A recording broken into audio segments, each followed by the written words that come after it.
Hey everybody, this is Candid Frank, and that is Aaron William Freeland, and this is Leaf Talk. And of course, this after a very important game last night, which was played in Ottawa, that saw a Toronto team that was 1-13 in closeout game victories.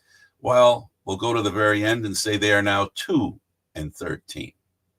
And the core 4 or 5, depending on how you want to look at it, made a very big contribution to the game. And I think also we've talked about, and I'm a very firm believer of every team that marches to the Stanley Cup has players within the lineup do not have the pedigree of being game changers, but for some reason, the playoffs show up and they do things you never would have expected based on the regular season. The reason I say that, and I'm qualifying, is because over time, there have been many a player that has not been that successful in the regular season. And then when the playoffs come, they all of a sudden are incredible. There's a kid named Williams that was scoring overtime goals and series winning goals. Justin Williams for Carolina, and I forget who else he played with. He did the same thing. So Aaron, you must be thrilled with this outcome. And I don't characterize it for me. When you went into this game, honestly, just as the national anthem was playing, what were you thinking? What was on your mind? Well, there were the usual concerns about, whether or not they were going to manage to pull this off.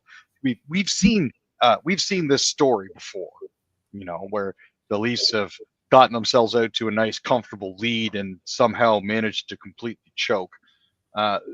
This year felt a little different. They have, in the past, done this sort of thing. But this time around, they managed to keep a lid on it and actually win a game when they needed to win a game. Yeah, just one little bit I'm going to put in and then continue. They set themselves up for what you're talking about. They played really well and then followed up by not. Yeah, this entire series, it's been just up and down for them. 6-2 in the first game, 3 straight overtime games. Then getting blanked at home, followed by doubling up on the Senators on the road. The Leafs record at home has been exemplary this season. The fact that they close it out on the road indicates to me that they're learning. And they've also been a pretty good team on the road, Aaron. Yeah, they have been, but they've not been good in Ottawa, in particular. For sure. They haven't been good against Ottawa in the regular season. Even in those days when Toronto was beating them in the playoffs, they weren't really good regular seasons against Ottawa at that time either. No, and it's one of those things where everybody was saying, oh, well, we pantsed you guys during the regular season. It's probably going to continue in the playoffs because you guys have a history of choking, yada, yada, yada. And at the end of the day, here we are. Austin Matthews opened with a power play goal at 1850. That was an excellent shot. I think he curled that beautifully, and he found the button. I mean, like the amount of space that he had to put it through is it's like Mr. T shooting for a pickup truck in Chicago with just aiming for that little hole. It looked more like a putt than it did a shot. It really did. I was puzzled by old Mark's decision to look on the opposite side of Matthew Nyes as opposed to on the short side.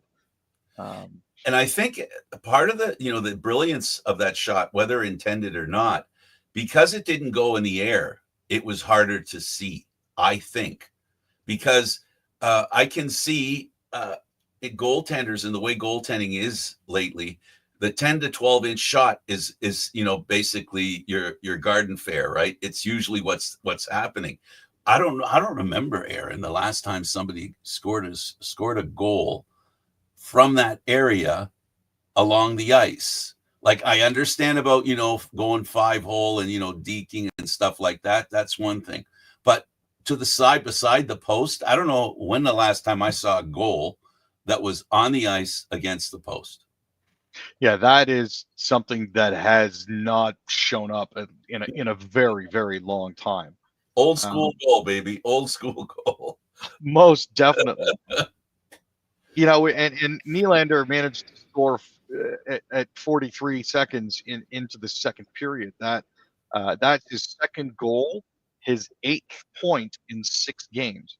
Like, you talk about a guy that looks disinterested one game and absolutely on fire. The contrast is amazing. It's Amazing. 2 goals, 1 assist for 3 points. Max Pacioretty had himself a goal and an assist, and Thomas Chabot had 2 assists for Ottawa on the flip side of the coin. But the pub that I was at, you could feel people get deflated when David Perron scored 7 minutes and 20 seconds into the third period. Yeah, he should have been suspended for that play. That was a definite headshot. Oh, 100%. But, when he put that in, assisted by Chabot, you could feel people start to get depressed. Absolutely. And the goal, the goal that their captain got went. He took the stick away from the Leaf defender, and then because the Leaf defender needed a second to go pick up his stick that was taken away from him, he didn't get to the front of the net in time, and Brady Tkachuk made it happen.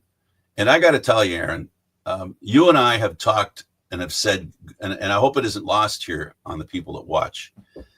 We've talked always, how shall I phrase this?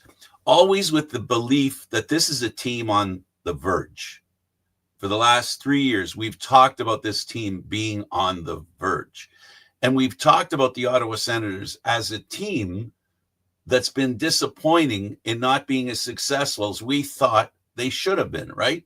So 2 guys sitting here talking about a series between Ottawa and Toronto. I don't think either of us, and I hope people understand this, either of us felt that this was going to be a cakewalk for Toronto, regardless, not talking about, during the season, but based on Ottawa's previous luck. This is a team that turned things around in the last half of the season and played as good or as well as anyone. And I'm a little bit sad for them because this has been a long time coming for them. And the frustration and the disappointment showed up in Brady Tkachuk's interview after the game. Oh, he was absolutely devastated, and you understand that he pours his heart and soul into this team. He wears his heart on his sleeve. Everybody knows that, and to have it end the way that it did, with Nylander getting the empty netter after a blocked shot by Scott Lawton. It's one of those things where definitely hero time. And there were a lot of people that were saying that Nylander just didn't have that competitive spark or that grind, and he goes down the ice, he gets tripped up, he gets back up again, and still puts the puck into the back of the net. Like, that's a pretty special play right there. That's just it about him, and I got to say this too, that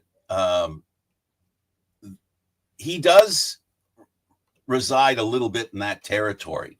But once he gets out of that territory, he can go on a run, of playing the way he did last night. What's frightening or frustrating for people like me is the contrast. It's not the fact that it's not about him not being a valuable player to this team. He is indeed a valuable player to this team. He indeed scores a lot of goals for this team. But the contrast is what drives me crazy. And I have a feeling because after I spoke to you and the people who are watching about, God, he's playing like he wants to be, benched. He wants a day off. And then I found out it was his birthday. And I just wonder if the other game he was thinking more about his birthday than he was about the game. But I tell you, he celebrated his birthday as well as any of us wish we could. Oh, for sure. Potting that and at the end of the day, 2 goals and an assist is a pretty awesome way to celebrate your birthday any way you cut it. Absolutely. And the other thing, I guess we can start by saying start at the end, if you will. The stars of this series for the Maple Leafs, we concern ourselves with the core 4. It's been expanded to the core 5 because of Riley being the unicorn on the defense as far as the experience Maple Leaf defenseman. He's way past everybody else. In fact, he probably has more experience as a Leaf than the other 5 defensemen in total with experience with the Maple Leafs, right? So, he is a guy that, when it comes to defense, that the fans and even I won't drag you into it, we expect more because he's been kept, he's been signed, and he's done so many really good things. Like 2 years ago in the playoffs, we all felt he could do that, and he should do that this year. He could have done it last year. He didn't. This season, his game has been questionable, but he has improved his game from the back of the season. I don't know this factually, but I believe it to be true that the Leafs have scored. The defensemen have scored more goals in this series than they have all year. I think you wouldn't be wrong in saying that. It's one of those things where it's like, where was this all season? They could have used it, or a fraction of it. Yeah. Or come on, guys.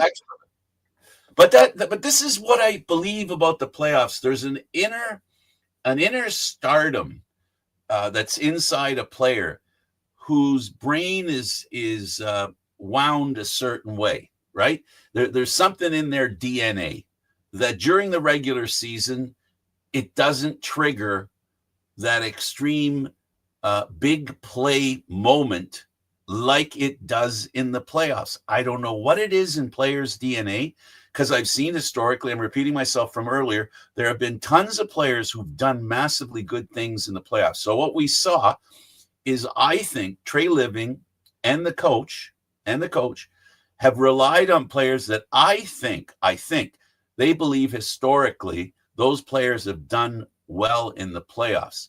And one of them is Patches. Pacioretty is one of those players that's had a lot of success in the playoffs. And I don't think it's an accident that his coach leaned on him. Domi, another. No, and here's the thing. Pacioretty did have his season kind of interrupted. Sure did. But before he went down with injury, they were playing him on a line with Tavares and with Marner.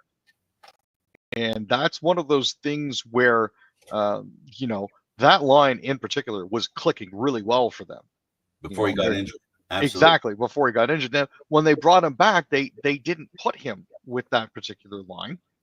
He just sort of filled in here and there. So, of course, he didn't look as good as he could have. There was that whole, he's back from injury. Who knows if he's going to injure himself again? Look at this. Look at how he's been playing here. And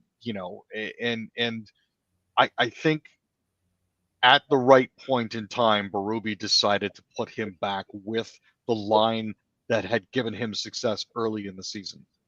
So that was a very important, I think, upgrade for that particular line. And then we talk about Benoit, another one of those guys that, there are a lot of people that are watching him play now in the playoffs and in this series who are asking themselves, where was that guy during the regular season? He's the guy that, he earned a full-time job on defense. But remember, before his new coach came in, remember, he was interchangeable, in and out. He was like the 8th defenseman. His game has improved. And if you think about it, I believe, and I know I noticed it, I just didn't notice it improve as much as it appeared to be here in the playoffs and didn't expect it to improve that much. But his play has improved. The steady play on defense, there was no question he was going back in the next game. And he did a lot of things that other defensemen couldn't do, and that is handle the puck. He is a good puck handling defenseman, and he'll take it up the ice. I mean, he's not one of the star defensemen for doing that, but he does it enough and well enough that it doesn't cost the team and create some question marks defensively for the opposition. Oh, for sure. And I mean, we have seen flashes of brilliance from him, during the regular season. He has scored a couple highlight reel goals. The offensive capability is there. It just doesn't show itself as often as it perhaps could. or can. Yeah. Or can, yeah. And the fact that we haven't really noticed him until he decided to break out and score that goal. He's just been very solid back there in the last 5 to 10 games. He's had 22 blocked shots. You pair him with OEL, who's another great puck moving defenseman who's got 15 blocked shots, and that there's a lot more to it on that back end now. Yeah, well, this is one of the things that makes this defense different. None of the defensemen carry around a belt full of grenades. Very true. Very, very true. These guys, top to bottom, this six in particular, aren't nearly as prone to pull the pin and panic and just huck something up the boards. In the past, we've had players like Hall and Dermott and other defensemen, CC, who shall remain nameless, that do that sort of thing. And the fact that they've managed to solidify that, McCabe has rounded into a player I don't think anybody thought he ever would be. Tanev, rock solid, known for laying his body out to block shots. Morgan Riley, great offensively. Brandon Carlo, very solid and trustworthy, I guess is the best way to put it defensively. So that's been a boon for them. The offensive upside to Benoit and the known offensive qualities for OEL have just been, icing on the cake, really. What we're talking about, Aaron, and the one word you haven't used, which I think you're basically trimming around the edges of that word. The Leaf defense has something that it hasn't had in years, and that's consistency from all six defensemen, where they've been able to do good consistently and erase bad from the situations that they find themselves in much more than ever before. It becomes a kind of I don't want to use the word perfection, but I'm going to have to use it, because the more perfect the game is, and this is the thing about the playoffs, you have to be perfect. Just start there. You've got to be perfect, because if you're not perfect, the bounces that happen in the process of a hockey game, they're going to kill you. But the point is, you got to mitigate those goals against by not letting a team get the easy ones. And what we saw the two games before this one was we saw too many Ottawa easy goals, like the 2-on-1 where Nylander didn't try to catch up. That's what I call giving a team an easy goal. You have to assume the other guy's going to get the puck. He's going to mishandle it for a second and give you enough time to get the puck off him. You have to assume that. You can't give up on the play. So the more they do that kind of stuff, the less chance there is of them advancing. The more they do the opposite, which is dig in. Look at number 23, Matthew Nyes. When the puck goes down the ice, do you think somebody, I don't know, lit a firecracker up his butt because he's on the way down the ice like it's the end of the world if he doesn't get there? The want-to that guy has is clearly something you want the rest of the players to fall into, to follow. That's what you need. That's what winning hockey is. Oh, for sure. It's the absolute sense of urgency that you need to play with in the playoffs that is the most important. And the Leafs, I think, have managed to capture that. And in particular, Matthew Nyes has been absolutely excellent when it comes to that sort of thing. You want him to be in there on the forecheck, His contract is going to be amazing when he's due.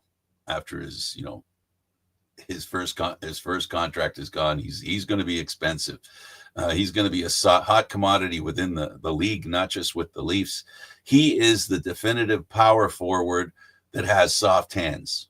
I know he thinks the not a big hole, but a hole in his game is his nastiness. As we've heard him in interviews say, yeah, I think I got to learn to be a little nastier, right? He's not nasty enough yet. But if he gets nasty in his game, Aaron, I don't know. That kid's going to be something special because to me, and I'm going to pay a compliment to him, and the compliment I'm going to give is that he's no different than Brady Tkachuk. If you think about it, they're both the same kind of players. They want to play and win so hard. It shows in the way they play. And, those kind of players, Aaron, they're worth gold in the playoffs. And, I'm really not looking forward to July July 1st or July 2nd this year, because once that $925,000 for Nysi comes off the books, we are looking at uh, something that's going to be difficult to handle. Minimum of 6 or 7. I wouldn't necessarily go that far, but it's not out of the realm of possibility, is what we're looking at here. Let's say he'll start there, and the Leafs will have to try and drag him down a little bit, because I just can't see him in the middle there between 0 and 10 million a year. I see him in the middle. I see him in around the middle.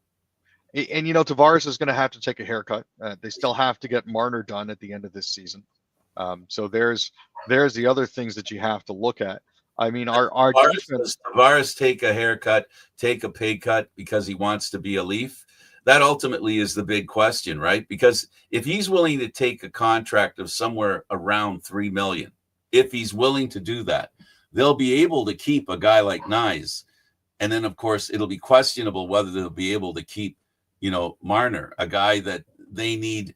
As much as we can criticize, and people criticize Marner in the playoffs, and he doesn't look like a playoff kind of guy, there is the saying that says you got to make the playoffs and then have the team that can win in the playoffs. You got to make the playoffs. And Marner's a guy that can help you make the playoffs. And I mean, the other thing that we're looking at here too is Matthews, Nylander, Domi, Kampf, Yarncrook, Lawton, and Bobby McMahon are all cost controlled for next year. You've got Nyes coming up as an RFA. You've got Nicky Bobby coming up as an RFA. Pacioretty's going to be UFA. He may eventually just end up walking.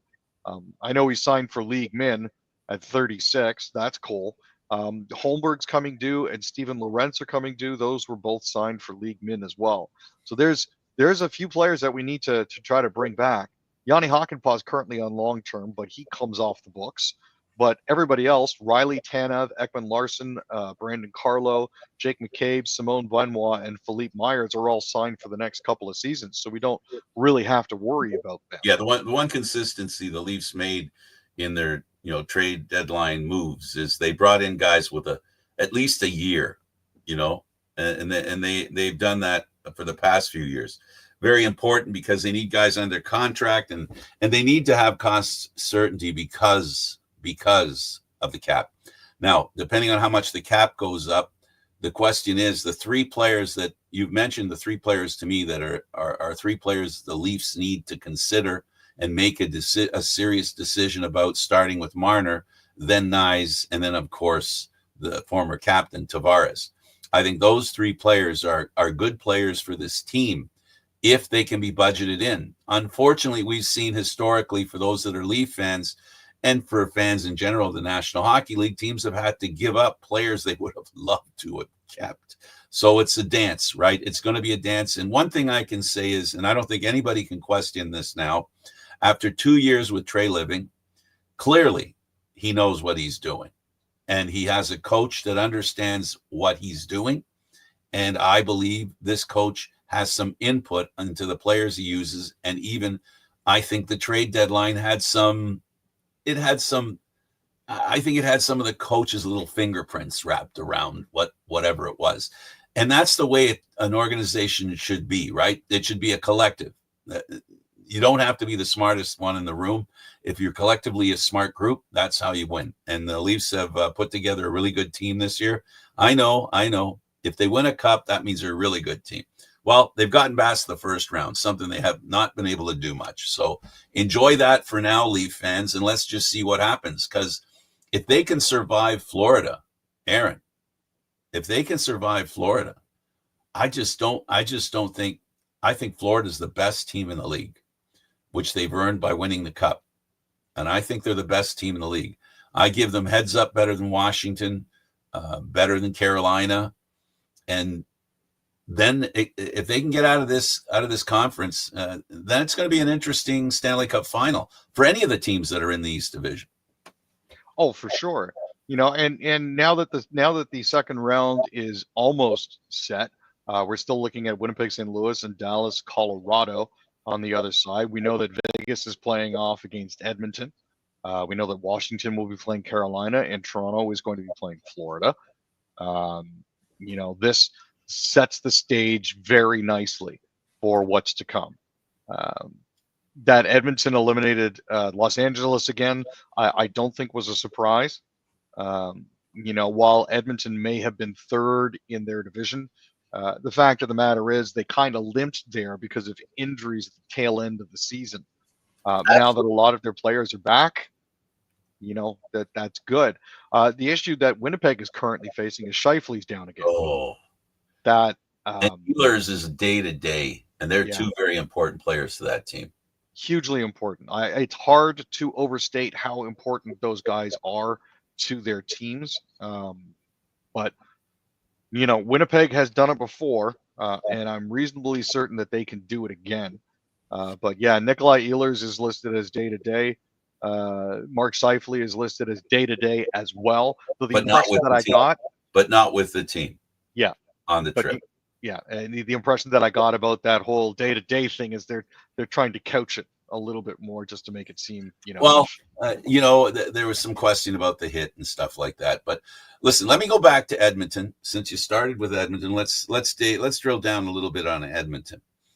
Edmonton historically over the past couple of years, the phrase I'll use is slow starter. That's what we've learned from this team. It's almost as if when it becomes time to, you have no choice. You have to win, or you're gone.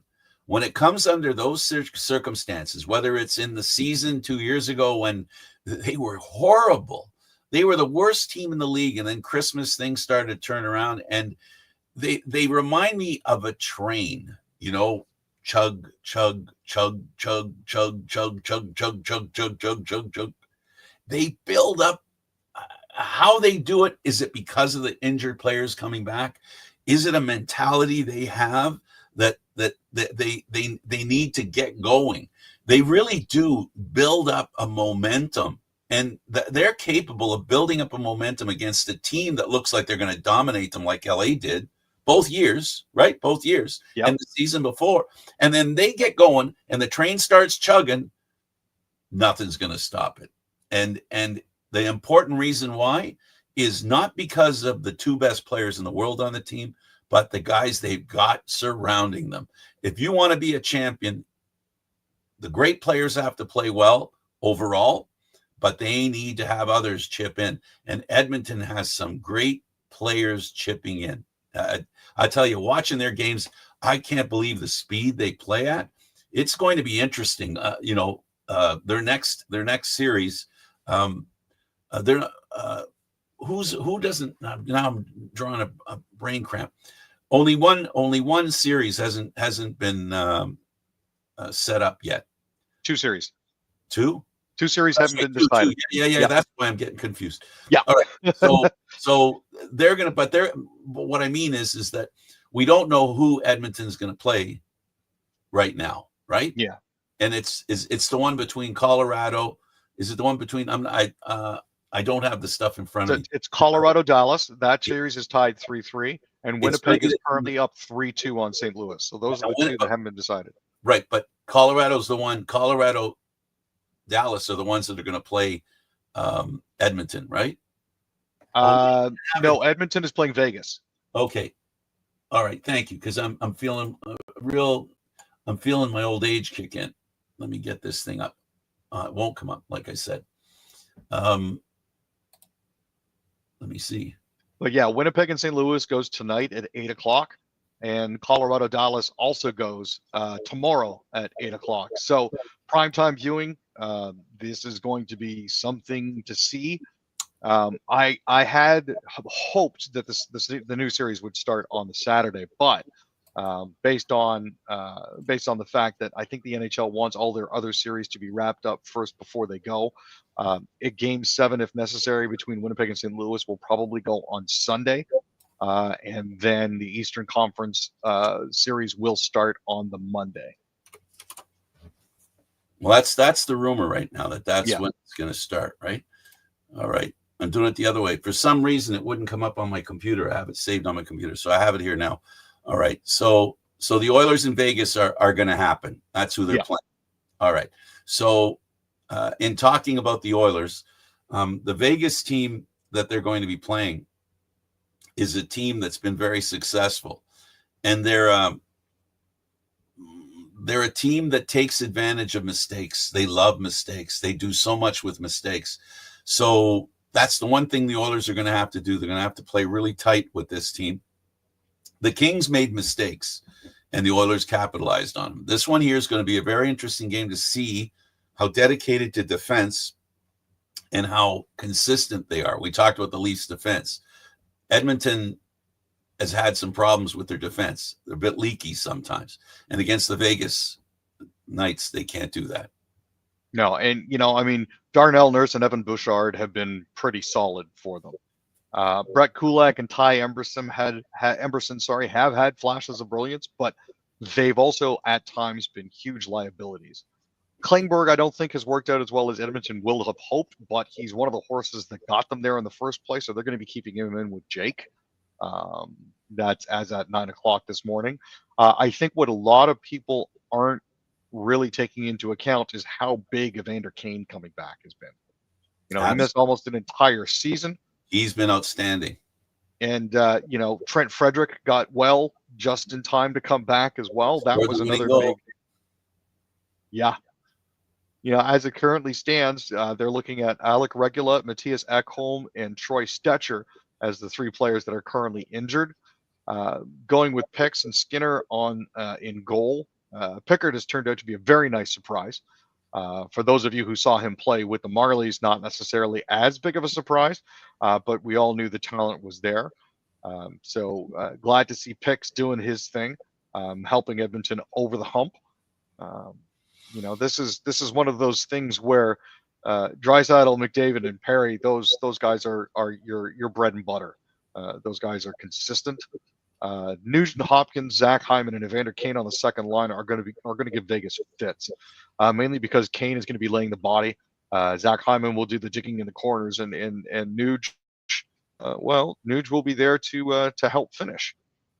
Well, Kane can get to the defenseman pretty quick. He's pretty fleet of foot, and that's what makes him so dangerous, is that he likes to hit, and he's fast. And so he's on you before you realize. And he'll keep defensemen honest. And that first pass is going to be a little rushed.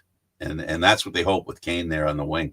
So that series is going to be very interesting. I'm looking forward to that. That's going to be pretty exciting. If we can go, we talked about the Winnipeg Jets, St. Louis, deciding who goes to the next, the second round. And we've talked about Texas, Dallas, and the Avalanche. Let's talk about the Capitals and in Carolina. This is going to be the series that people are going to say, well, maybe it's because there's no Canadian influence in this one, but I really feel this is going to be the series that people are going to go, oh yeah, that's right, Carolina, Washington are playing. Oh yeah, I forgot. I don't think this series is probably maybe because I'm Canadian, it is the least interesting series, the one that I have the least interest in. And I gotta say, Carolina is a pretty blasé team.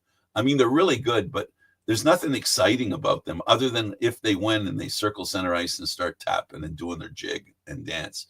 But as far as the game's going, they're not an exciting team to watch. And Washington is has Ovi, so his presence overshadows everything that the team does pretty much.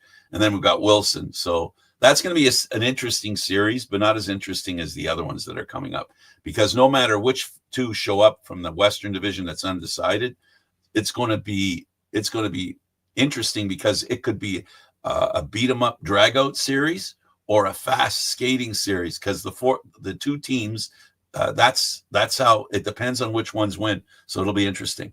What do you think of the Washington Carolina series? I'm thinking, they need to keep an eye on Connor McMichael, and they need to keep an eye on Andrew Mangiapane. He's one of those guys I talk about that plays well in the playoffs.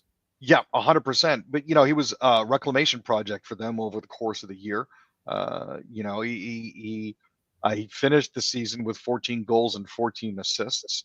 So good, not overly out of the box, in your face. Hey, look at this guy. He was such a key player in Calgary. He scored so many important goals. Mm-hmm. I don't know what happened there. I know he left. Is it because Calgary didn't respect his his ability enough. But I tell you, I was surprised that Calgary let him go, to be honest with you. And every time I hear about Washington doing something good, he's in the middle of it. Oh, 100%. There was a reason why he was as popular as he was in Calgary and why he had the position that he did with the team. So, I think sometimes players just need a change of scenery. Players just need a bit of a fresh start. But he's turned himself into a rock solid contributor. He's turned himself into a rock solid contributor for the Washington Capitals, and I don't think they regret picking him up at all. Not at all. Now, the interesting thing to see will be what Carolina will come up with to counter McMichael and Wilson, because I'm looking at their lineup and I don't think there's anybody really in particular that plays as big or as physical as Wilson does, and with him on the right wing on the second line, there is the very real opportunity for him to run roughshod and completely disrupt their game. The only good thing I'll say is that they played New Jersey, who are even less physical than Carolina. Yeah, and that's so, it's not like they're going to be bumped. They're not going to have that many bumps and bruises. No, there is that. Freddie Anderson and Jesper Fast are currently out for the Carolina Hurricanes. So Kochetkov and Spencer Martin have been drawing in between the pipes. Remains to see if Freddie will get back. I'm hoping he does. He had a little bit of success against Washington in the past. Played for the Leafs against them when the Young Bucks were first up. Yep, and the Leafs made it to 6 games. So there is something to be said for that. And it wasn't like the Leafs were getting blown out every single night either. It's the fact that Freddie between the pipes kept everything respectable. So, yeah, and they had some good veterans on that team that helped show the youngsters how to play. So that leaves us in these last few minutes to talk about the game between the Leafs and Florida that's coming up. We think is on Monday. I guess for me, Aaron, I really like the Leafs' chances against Florida, not because I think they can play toe-to-toe with them, but because Florida, with any luck, for the Leafs, is they may pay a price for their kind of play. The last time they played the Leafs, they did a lot of late hitting, the kind of stuff that they were doing in Tampa. My hope is, for the sake of the game, not for the sake of the Leafs, that kind of behavior now, the National Hockey League can't play. They can't stick their head in the sand. They've seen the kind of game that's being played.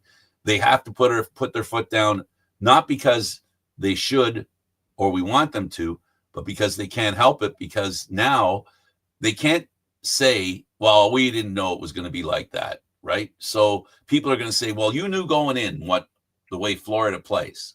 So if you're going to let them take those late hits and jump up and hit players, then you're just being, obstinate about enforcing the rules.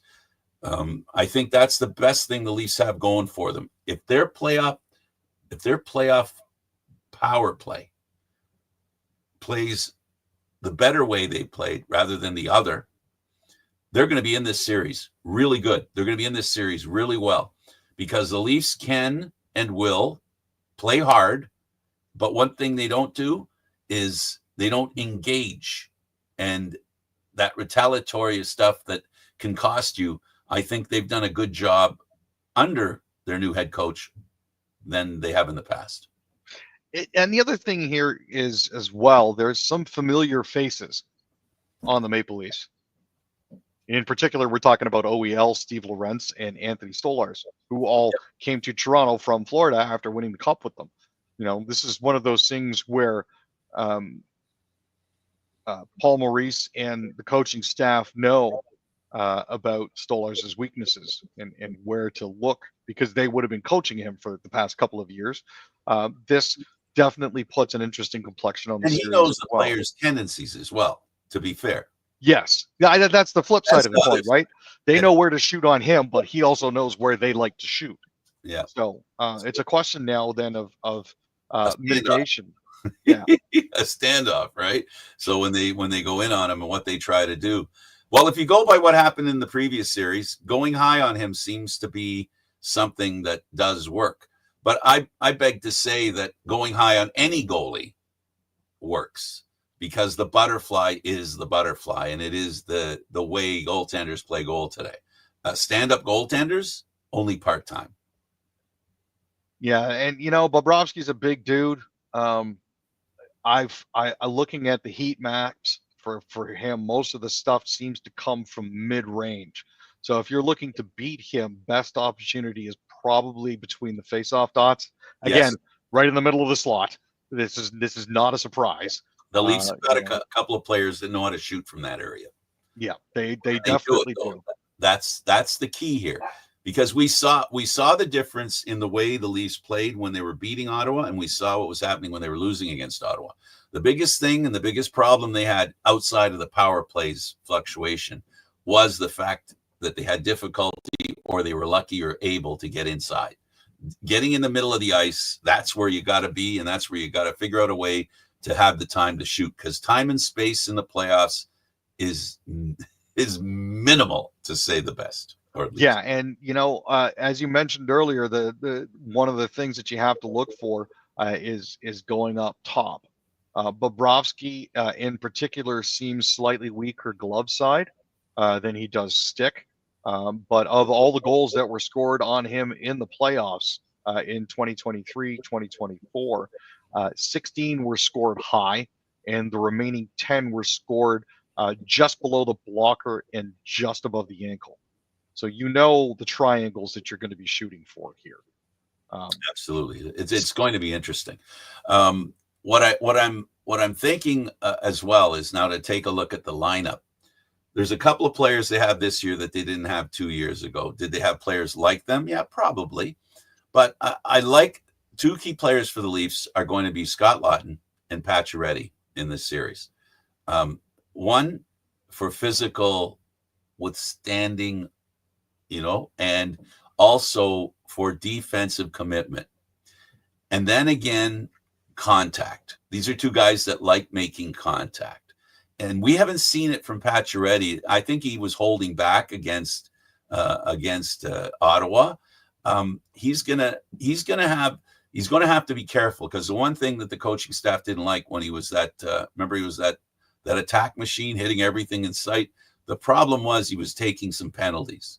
So he's going to have to figure out how to do that kind of stuff, which the Leafs are going to need him to do that, because we really don't have. You're not going to see that from Tavares. You're not going to see it. You're not going to see it from Mitch Marner. You're not going to see it from Matthews. You'll see it from Nyes. You'll see a little bit from Pontus Holberg. He's more of a guy who'll take physical abuse, right? Just as Max Domi will. And Max Domi will go after players. But those two guys, for me, are really going to help in the Florida series. The guys that are willing to engage in the physical stuff and lay guys out, but not necessarily go looking for unnecessary contact, are the guys that are going to be the most help for Toronto going forwards. And again, as we've mentioned before, the Leafs have gotten significantly better at not taking the bait. Right, which they have to do. Yeah, 100%. And they're playing Marchand again. Yeah, he's here. He's here. Marchand is here, and he has an enjoyable history from his perspective of getting the Leafs going. He has been very successful at irritating the Maple Leafs. The slew foot, the late hits, the jawing, that kind of stuff. I'm interested to see how this is going to change. Steven Lorentz is a pretty good guy at that too. He does have a few barbs he can throw up, and I can actually see them running into each other. I'm wondering if the three lines are going to be on the ice at the same time. That'll put Lorentz and Marchand in the same area. Yeah, Marchand is more than likely going to be lining up opposite Bobby McMahon, but if that happens a little too often, look for Max Domi to switch wings.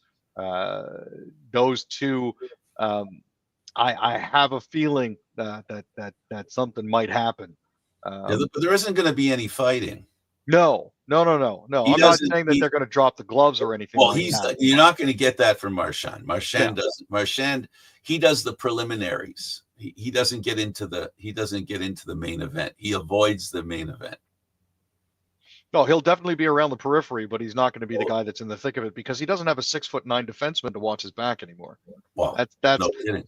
one of the reasons why he got away with so much crap when he was in Boston was the fact that Zdeno Chara was there to police. Yeah, no kidding. Well, Seth Jones can be that kind of guy.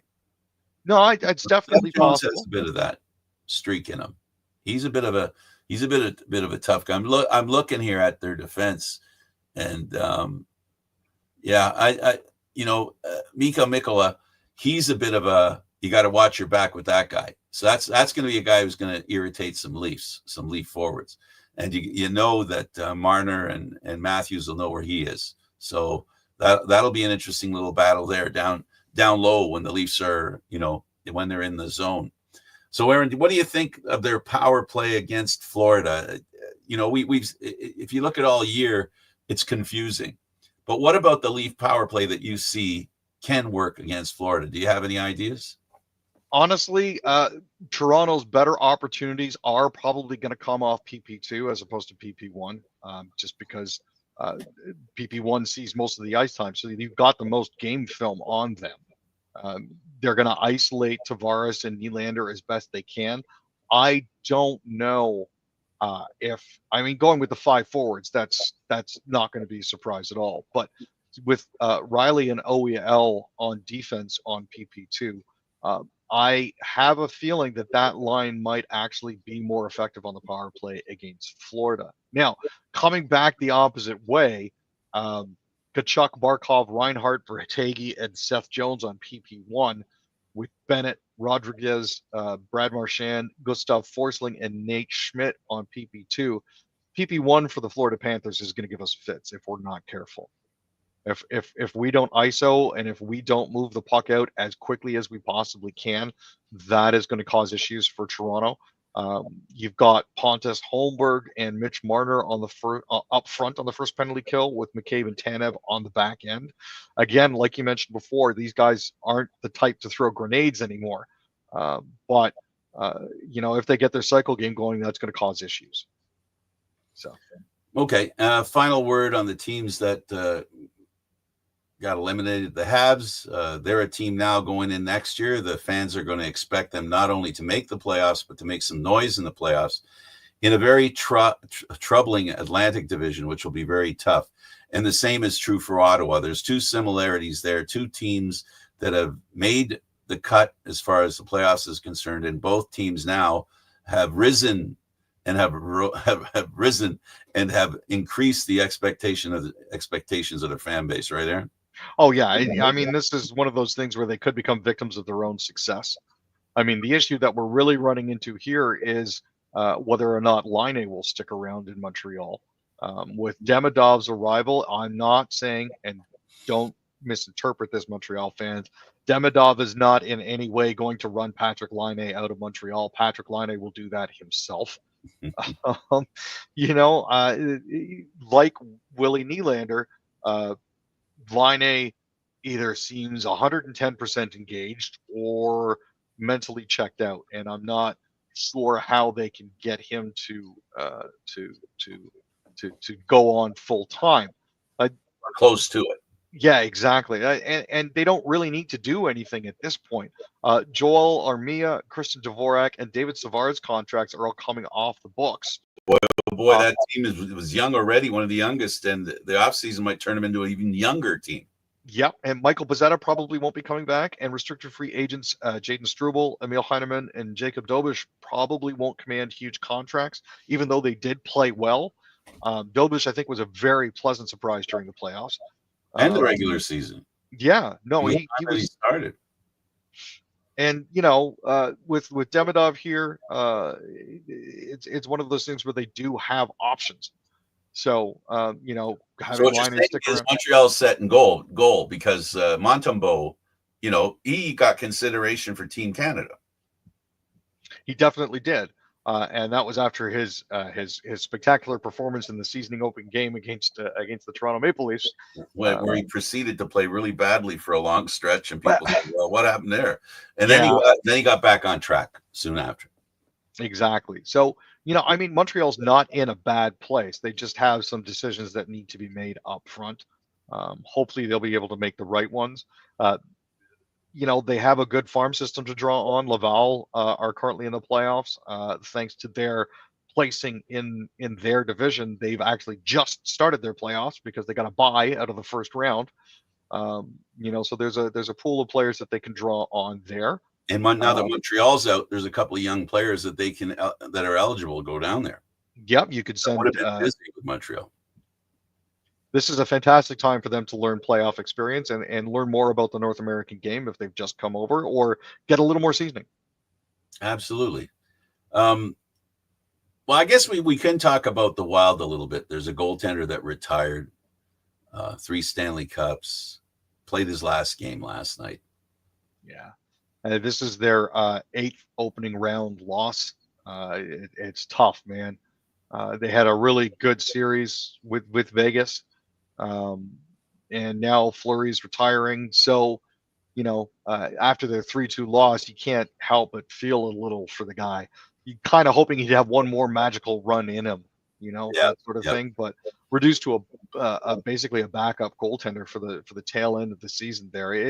It's hard, man. You hate to see guys like that go down. You hate to see people retire. So well, lucky that he's been appreciated. Aaron. For he'll sure. be appreciated officially by the NHL. We know that he has a Hall of Fame career in front of him, or he's created a Hall of Fame career. We know that. And we also know that he's a well-liked player around the league. I mean, I don't remember, and not to demean his status as a hockey player, but he got the kind of reception everywhere he went. I remember that Bobby Hull got, that Bobby Orr got, Wayne Gretzky, not as much as Wayne Gretzky, but kind of in that ballpark. We've seen a lot of really great players treated that way, but I think more, he had plenty of greatness that caused that kind of behavior from others, but he also had a personality that people liked.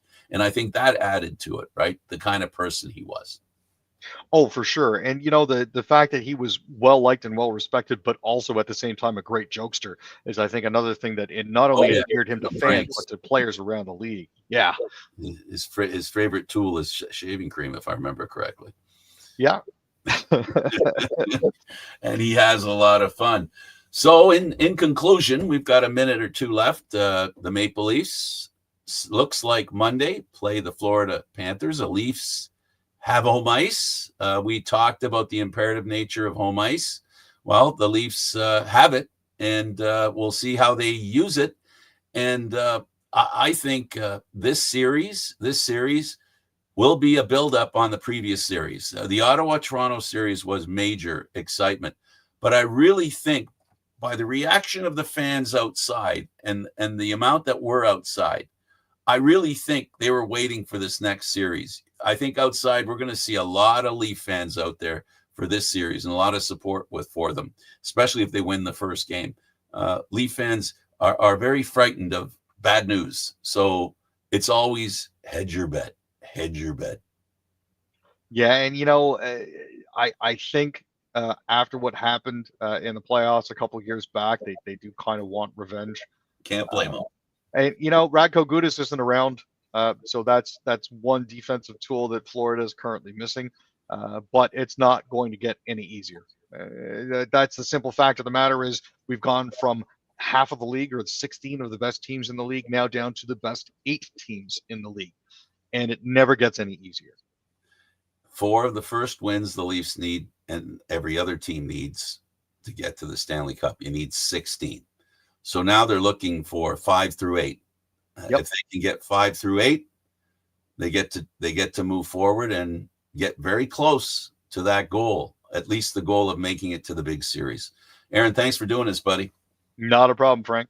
He's Aaron William Freeland. I'm Candid Frank Stanisci. You can follow what we do on Candid Frank Stanisci 10:30 on YouTube. Thanks for watching, everybody. We'll see you next time Monday, maybe game day.